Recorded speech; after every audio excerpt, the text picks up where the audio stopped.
성장을 넘어 성숙으로라고 하는 제목으로 말씀을 나누고 기도하려고 합니다. 한국의 기독교가 짧은 기간에 많은 놀라운 성장을 했다는 것에 대해서 의문을 제기하는 사람들은 없습니다. 그래서 우리 많은 우리 그리스도인들, 교인들도 당대에 예수를 믿는, 다시 말하면 몇 대째 믿음의 집안이라기보다는 전도돼서 신앙생활을 하게 되는 그런 가정들이 많지요. 그것만 보더라도 하나님을 믿는다는 것이 우리에게는 익숙지가 않고 또 짧은 기간에 많은 전도가 되었습니다. 재밌는 것은 미국 사람들한테 물어보면요, 지금 교회는 안 다니더라도 이름이 에녹이고 노아고 이름이 다 성경에 있는 사람들이에요. 왜냐하면 그 부모나 그 조상들이 다 신앙생활을 한때는 했던 사람들이거든요. 그런데 지금은 자녀들은 이제 교회를 안 나가고 그러죠. 근데 우리는 반대입니다. 전혀 하나님을 모르다가 이제 신앙생활을 이제 하게 되는데, 자, 그렇다면 이제 이런 한국 교회적으로도 보면 이런 폭발적인 성장이 전부냐? 사람도 성장을 하면 거기에 따라서 나이 값을 한다는 말이 있죠. 거기에 따라서 성숙한 그런 삶도 갖춰져야 온전한 인격의 사람이 되는 것처럼 신앙생활도 성장이 있으면 성숙이 있어야 됩니다. 그런데 왜 요즘에 우리 기독교가 욕을 먹냐 하면, 또 예수 믿는 사람들이 손가락질 당하냐 하면 성장은 있는데 성숙함이 없습니다. 신앙생활은 오래 했는데, 교회 생활은 오래 했는데, 봉사는 많이 했는데 성숙함이 없더라는 거죠. 그러면 이 성숙함은 어디에서 오는 건가 하는 거예요. 성숙함은. 오늘 거기에 대해서 말씀을 함께 생각해 보려고 합니다. 먼저 77장은 참 재미있는 그런 말씀입니다. 먼저 제목을 보면요, 아삽의 시, 아삽이라고 하는 사람이 이 글을 썼다는 거죠. 인도자를 따라 여두둔의 법칙에 따라 부르는 노래, 이런 제목을 가지고 있습니다. 여기 보면 아삽이라는 사람과 여두둔의 법칙이라고 하는 것은 뭐냐면 여두둔이라는 사람 이름입니다.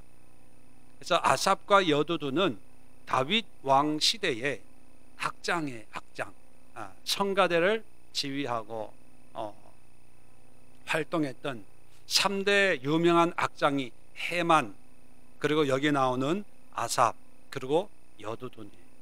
그렇게 보면 이 제목을 요즘식으로 바꾸면 어떤 내용이냐, 의미냐 하면 아삽 작사, 여두둔 작곡, 그런 의미예요.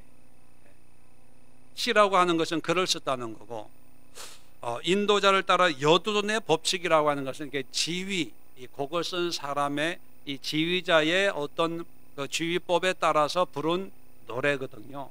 작곡을 여두둔이 했다는 겁니다. 자, 그러면 이 글을 쓰고 있는 사람은 아삽이라는 사람이에요.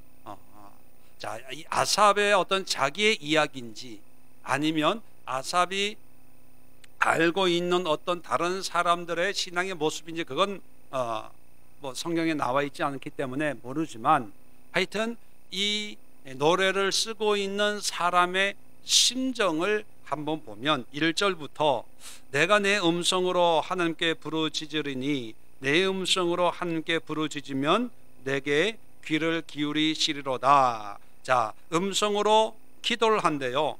그러면 이 사람은 적어도 신앙생활 하는 사람이에요? 안 하는 사람이에요? 하는 사람이에요. 초신자가 아니라 신앙생활을 오래 한 그런 사람이라는 것을 알 수가 있습니다. 자, 2절에 나의 환난 날에 내가 주를 찾았으며 밤에는 내 손을 들고 거두지 아니하였나니. 자, 환난 날에 주님을 찾고 밤이라고 하는 것은 깜깜한 밤을 의미하는 것도 있지만 인생의 어두운 밤, 고난과 환난과 역경이 있는 그런 어려울 때 내 손을 들고 거두지 아니하였다라고 하는 것은 간절히 기도했다는 것을 의미합니다. 자, 믿음이 참 좋은 사람이죠. 자, 그런데 2절 끝에 보면 내 영혼이 위로받기를 거절하였도다. 자, 이렇게 간절히 기도하는데 위로받았다는 거예요? 못 받았다는 거예요? 못 받았다는 거예요. 내 마음에 은혜가 임하지를 않더라는 거예요. 거절했다는 것은 의도적으로 거절했다기보다는 아무리 기도해도 마음이 공고하고 컬컬하고 기도의 문이 안 열린다, 이런 의미로 이해를 하면 될 것 같습니다. 자, 3절 계속해서 보세요. 내가 하나님을 기억하고, 자, 하나님을 기억해요. 그런데 불안하여 근심하니 내 심령이 상하도다. 무슨 뜻이냐 하면 하나님을 생각해도 내 삶의 문제 때문에 불안한 거예요. 위로가 안 되는 거예요. 은혜가 안 되는 거예요. 기도가 안 되는 거예요. 결국은 내 심령이, 내 마음이 상해요. 시험 들 것 같아요. 자, 신앙생활을 오래 하면서 어려울 때 기도하라고 훈련을 받았어요. 그런데 기도해도 응답이 없는 거예요. 하나님을 힘들면 하나님을 의지해, 하나님을 찾아, 그래서 하나님을 기억을 해도 그게 도움이 안 되는 거예요. 기도는 하지만 어떻게 해야 될 줄도 모르고 또 은혜도 임하지 않고 답답한 그런 상황입니다. 자, 그 다음에 4절에 보면 주께서 내가 눈을 붙이지 못하게 하시니 내가 괴로워 말할 수 없나이다. 기도하고 밤에 손을 들고 밤새도록 철을 해도 마음에 위로가 없으니까 괴로워서 말할 수 없나이다. 힘들어 죽겠다는 거죠. 5절에 내가 옛날 곧 지나간 세월을 생각하였사오며, 자, 지나간, 답답하니까 이제 잠은 안 오고 기도도 안 되고 지나간 세월을 되돌아보니까 6절에 밤에 부른 노래를 내가 기억하여 내 심령으로, 내가 내 마음으로 간구하기를. 자, 밤에 부른 노래, 이것도 깜깜한 밤의 의미가 아니라 인생의 어두운 밤을 기도하고 찬양했던 그런 때를 추억을 해보니까, 자, 7절부터 9절까지 주께서 영원히 버리실까? 다시는 은혜를 베풀지 아니하실까? 그의 인자하심은 영원히 끝났는가? 그의 약속하심도 영원히 패하였는가? 하나님이 그가 베푸실 은혜를 잊으셨는가? 노하심으로 그가 베푸실 긍휼을 거치셨는가? 하였나이다.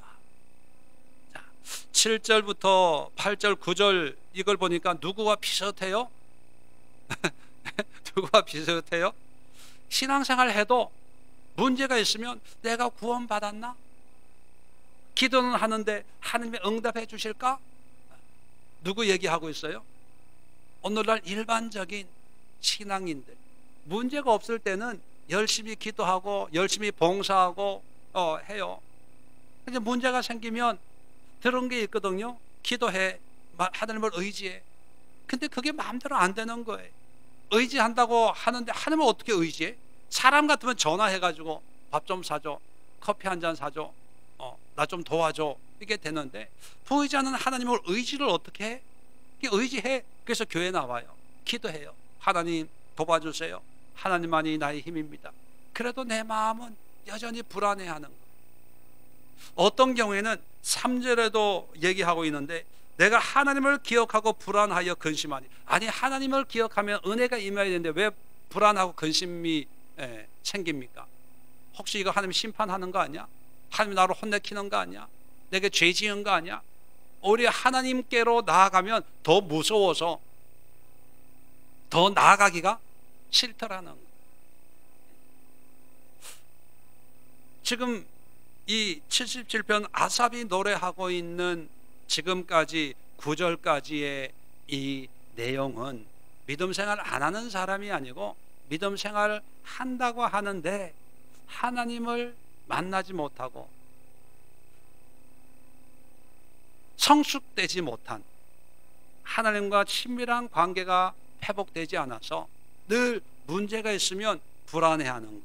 그래서 우리 한국 교인들 중에 7절, 8절, 9절 이런 불안이 찾아올 때 교회 권사님들이 하는 방법이 있죠. 어디 갑니까? 점 보러 가요. 점쟁이한테 간다니까요. 불안해서. 기도해도 응답이 없으니까 영한 사람 찾아가는 거예요. 이제는 점쟁이한테는 못 가니까 이제 어디 가냐 하면요, 기도 기가 막히게 잘하는 기도 원장 찾아가요. 기도 많이 하는 권사 찾아가요. 또 예언의 은사, 투시의 은사가 있다는 목사를 찾아가요. 그게 점쟁이한테 가는 거나 똑같은 거예요. 대상만 달랐지 그 마음에, 하나님은 외모를 취하지 않고 중심을 보신다고 그랬잖아요. 이미 그 속에는 우상 숭배의 모습이 있기 때문에 기도 원장한테 기도 받으러 가는 거나 뭐 용한 뭐 애기 도령한테 가는 거나 똑같은 거예요.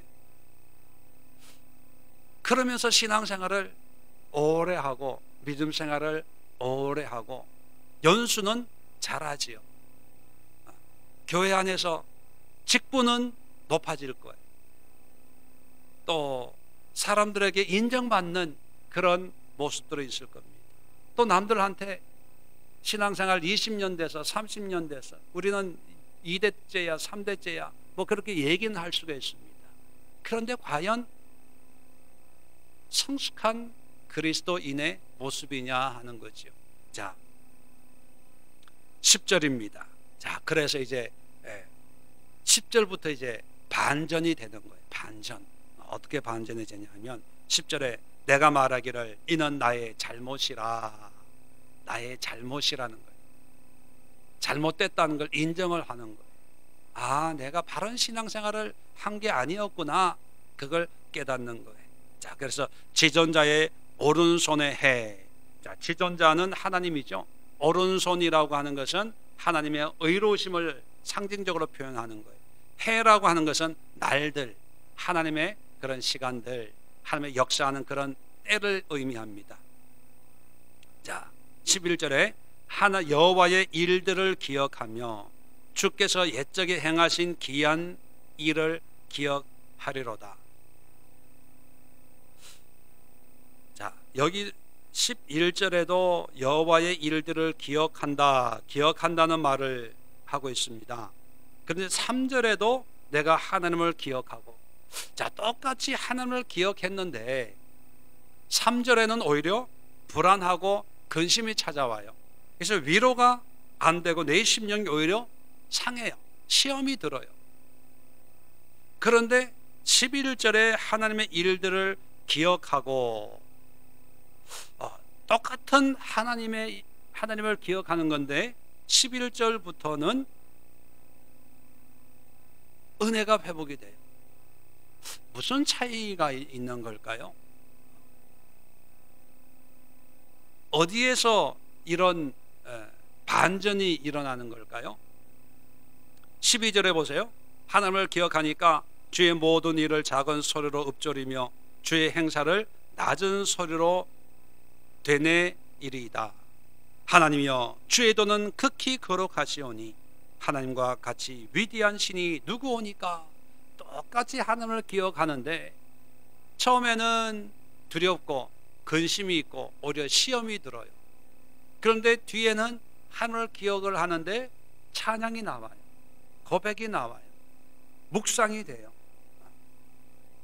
여러분, 3절에 하나님을 기억하는 것은 내 중심, 내 형편에서 이럴 땐 도와줘야 되는 거 아닙니까? 이럴 때는 이렇게 역사해 줘야 되는 거 아닙니까? 내가 지금 죽게 생겼는데 하나님, 내 입장에서 내 문제 속에서 하나님을 기억하는 거예요. 그런데 11절은요, 지금 내가 문제가 없는 상태가 아니라 내가 문제가 많아요. 자, 내 문제가 많은데 11절 12절을 보면 반복해서 얘기하고 있는 그런 단어들이 있어요. 11절에 여호와의 일들을 기억하며 주께서 옛적에 행하신 기이한 일을 기억하리로다. 12절에 주의 모든 일을 작은 소리로 읊조리며 주의 행사를 낮은 소리로 되뇌이리이다. 뭐예요? 하나님을 기억하는데 뭐를 기억해요? 하나님이 하신 일들을 기억하는 거예요. 일들. 성장에 매여 있는 사람들은 내 문제를 해결하기가 급급해요.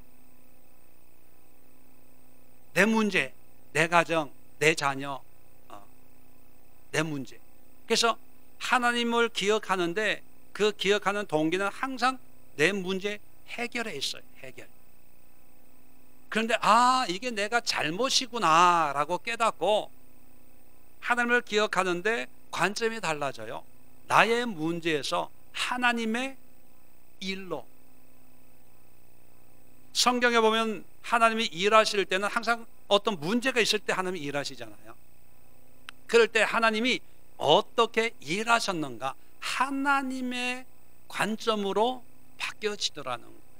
그래서 성장해서 성숙으로 넘어가려면 우리의 신앙이 내 문제에서 벗어나서 이제는 하나님의 일에 관심을 가져요. 하나님이 원하시는 것은 무엇일까? 그렇게 하기 위해서는 하나님이 행하신 일들, 이 하나님이 행하신 일들을 기억하고 묵상하고 생각하기 위해서는 어떻게 해야 됩니까? 성경으로 돌아가야 되는 거예요. 자, 그래서 16절부터 20절까지 성경을 묵상을 해요. 묵상하는데 이 내용이 뭐냐면 출애굽한 내용이에요. 그러니까 여러분 보세요. 출애굽은 모세 시대예요. 지금 아삽, 여두두는 다윗 시대예요. 얼추 500년의 시간차가 있습니다.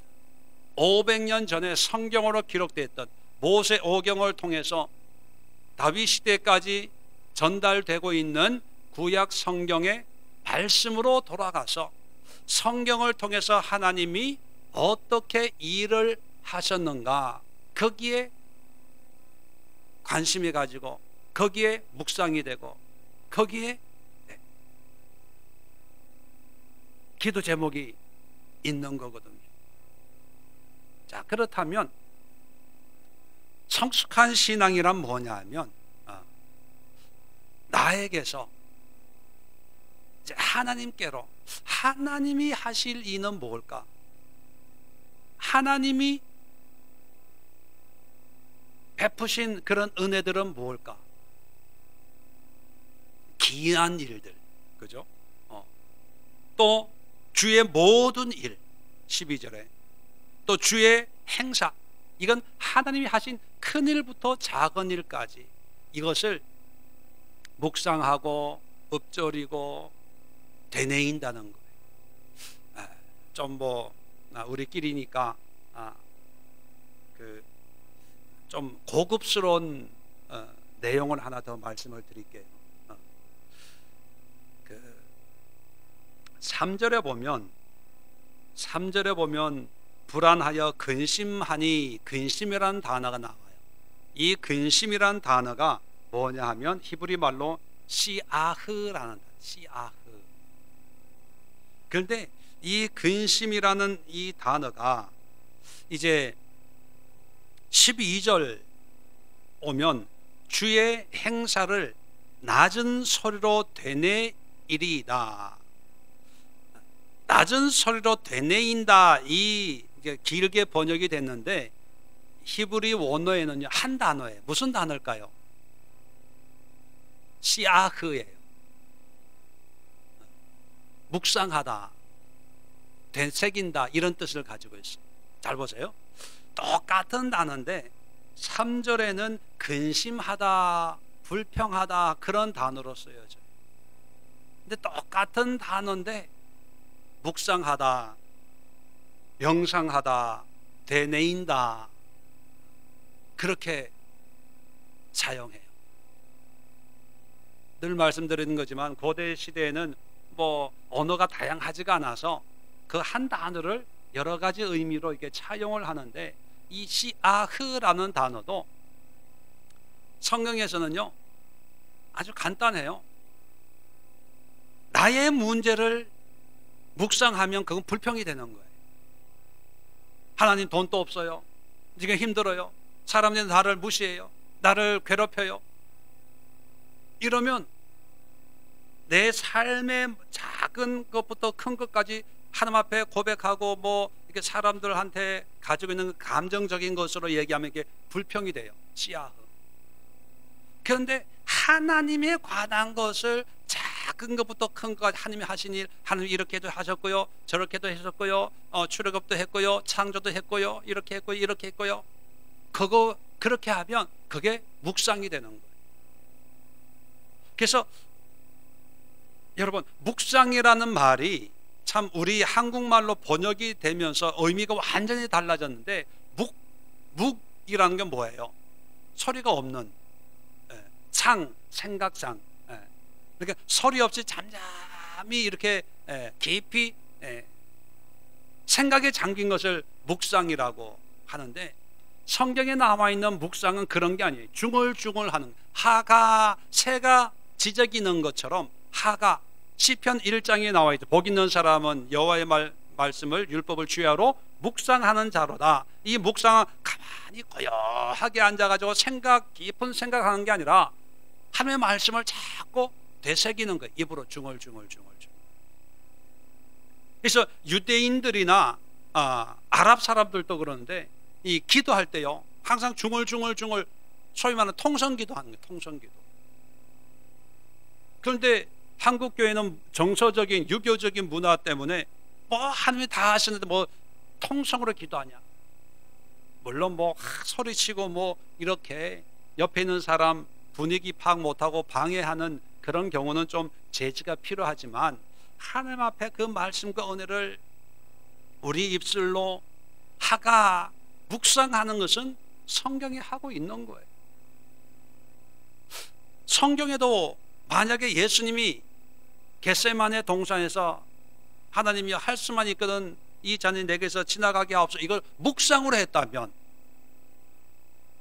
성경을 기록하는 제자들이 어떻게 그것을 무슨 기도했는지 어떻게 알고 기록했겠습니까?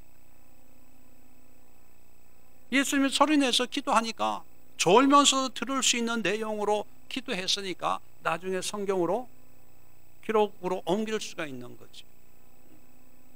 똑같은 단어인데 하나는 불평이 될 수도 있고 원망이 될 수도 있고, 오히려 그것이 내 심령을 상하게 하는 것이 될 수 있고, 똑같은 것도요 하나님을 찬양하고 하나님을 높이고 하나님 앞에 영광을 돌리는 그런 모습이 될 수가 있다는 거예요. 그래서 12절에 보면 주의 모든 일을 작은 소리로 읊조리며, 이것이 히브리 원어의 하가예요. 하가.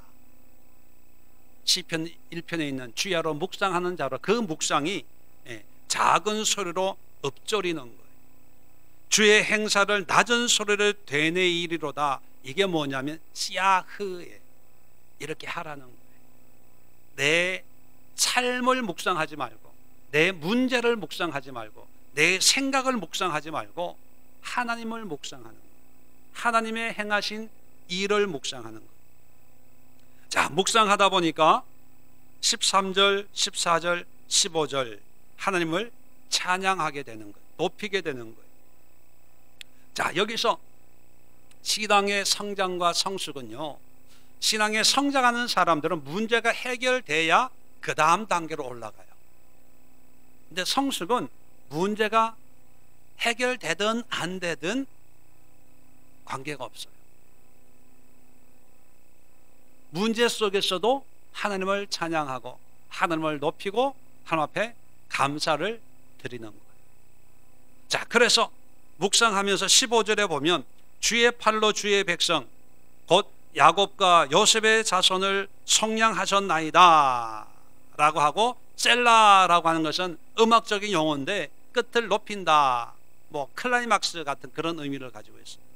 자, 그러면서 16절부터 20절까지가 뭐냐면 하나님이 하신 그 일들을 기억하는 거예요. 그 내용을 보면 홍해를 가르고 출애굽해서 20절에 주의 백성을 양떼같이 모세와 아론의 손으로 인도하셨나이다. 그러고 끝나요. 그러면 이것이 뭡니까? 우리 식으로 표현하면 이 아삽이 이 시편 77편을 쓰면서 자기의 어떤 문제라고 가정을 하면 자기 문제에 빠져 있었던 거예요. 그래서 기도해도 응답이 없는 거예요. 성전에 가서 기도하는데 이게 은혜가 안 되고 하나님 앞에 시험이 들려고 하니까 지나온 삶을 되돌아보면서 지금의 모습을 보니까 내가 구원받았는지, 하나님이 지금 살아 계시는지 안 계시는지, 지금 나에게 다시 그런 은혜를 베풀지 안 베풀지 다 의문인 거예요. 얼마나 낙심이 됩니까? 자, 그러는 가운데 깨닫는 거죠. 아, 이게 아니구나. 나의 잘못이구나. 내가 지금 엉뚱한 짓을 하고 있구나. 남들은 기도하러 교회 간다고 하면 믿음 좋네 칭찬을 하는데 정작 자기가 자기를 볼 때 이거는 신앙이 아니더라는 거예요. 믿음 생활이 아니더라는 거예요. 그래서 깨닫고 이제 나의 문제를 집중하는 것이 아니라 하나님의 일에 집중하는, 하나님의 일. 하나님이 과연 하신 일이 뭘까? 천지를 창조하시고 아담과 또 지금까지 자기의 살아온 삶 속에 하나님이 역사하신 것을 다 기억을 하고, 그러면서 그 역사하신 하나님을 찬양하는 거예요. 조금 전까지는 내 문제 해결해주면 찬양하려고 했는데, 감사하려고 했는데, 이제 내 문제는 없어지고 하나님이 이미 하신 거에 이제 묵상, 씨아흐 하고 하가 하는 거예요. 그러다가 이제 어느 순간인가 이제 성경을 피는 거예요. 성경을 폈는데 그 성경책이 출애굽기가 딱 나온 거예요. 그 출애굽기의 모습을 한 절 한 절 읽어가면서 보니까 출애굽이라고 하는 것은 모세와 아론과 이스라엘 민족이 어떻게 애굽에서 광야로 가나안으로 올 수 있었는가, 그런 내용이잖아요. 그런데 보니까 그것이 사람의 이야기가 아니라 누구의 이야기더라? 하나님의 이야기더라. 말씀으로 돌아가 보니까 모든 인생 만사가 하나님의 역사, 하나님의 일이더라는 거죠. 그렇게 보면 내가 어떻게 하나하나 잘하나 못하나 이게 중요한 게 아니라 하나님이 어떻게 일하셨나, 하나님의 손이 더 중요해지다는 거예요. 그래서 보세요. 77편을 자세히 묵상해 보면 2절에 보면 나의 환난 날에 내가 주를 찾았으며 밤에는 내 손을 들고 거두지 아니하였나이다. 처음에는요 1절에도 내 음성으로 두 번이나 내 음성이라는 얘기를 해요. 아니 기도하는데 자기 음성이지 굳이 내 음성으로 기도했다는 걸 굳이 밝힐 필요가 뭐가 있겠어요. 내 음성으로 두 번이나 한다는 것은 뭐냐면 내가 열심히 했다는 거예요. 내가 통성을 이렇게 열심히 했다는 거죠. 내 손을 들고 거두지 아니하였다. 이건 뭐예요? 철회했다는 거예요. 열심히 했다는 거예요. 간절하게 애절하게 내 나름대로 할 수 있는 걸 다 했다. 그런 표현으로 내 손을 들고 거두지 아니하였다. 그렇게 얘기를 했어요. 근데 끝에 보면요 뭘로 끝납니까? 15절에 주의 팔로 주의 백성 곧 야곱과 요셉의 자손을 속량하셨나이다. 자기 팔로 시작을 했다가 누구 팔로 끝나요? 하나님의 팔로 끝나요. 그게 뭐냐면 하나님이 하시는구나. 하나님이. 내가 지금 이렇게 기도하고 있는 것도 하나님의 은혜구나. 내가 뭔가 해야지 했다. 뭔가 내가 가지고 있는 모든 의는 그거는 교만이구나. 하나님이 그렇게 하도록 하나님의 팔을 나에게 뻗어주셔서 그렇게 했고 그렇게 살았고 또 하나님의 손길이 머물러야 이 모든 문제도 해결되는구나. 그렇다면 내 문제에 매이지 말고 하나님의 마음, 하나님의 손, 하나님의 일하심에 내가 집중을 해야 되겠구나. 그런 고백으로 끝나는 거예요. 우리식으로 표현하면 어떻게 끝났냐면 성경으로 돌아가는 걸로 끝이 나요. 성경 말씀으로 돌아가서 하나님의 행사를 하가 묵상하는 거예요. 하나님의 기이한 일들을 씨야흐하는 거예요. 이게 성숙한 사람. 근데 성숙되지 못한 사람은요, 1절부터 9절까지로 끝나요. 자기 자신에 대해서 묵상을 해요. 나는 이렇게 했는데, 이렇게 했는데, 이렇게 했는데. 자기의 문제에 대해서 묵상을 해요. 이런 문제도 해결해주고, 저런 문제도 해결해주고, 이것도 응답해주고, 저것도 응답해주고, 이것도 잘 돼야 되고, 저것도 잘 돼야 되고. 자기의 문제에 대해서는요, 정말로 세밀하게 묵상이 돼요. 아들, 자식, 손자, 손녀, 사돈, 팔촌까지. 그러면서 내가 이렇게 신앙생활하고 이렇게 하고 이렇게 하고. 근데 그거는요, 씨야흐인데 어떻게 번역을 한다고요? 근심하여, 불평하여, 불평으로 봐요. 불평. 근데 성숙을 통해서 내 문제에 집중하는 게 아니라 하나님, 나아가서 다른 사람, 성경에 있는 이런 하나님의 역사를 통해서 이제 눈이 넓어져서 나만이 아니라 이제 다른 사람도 눈에 들어오는 거예요.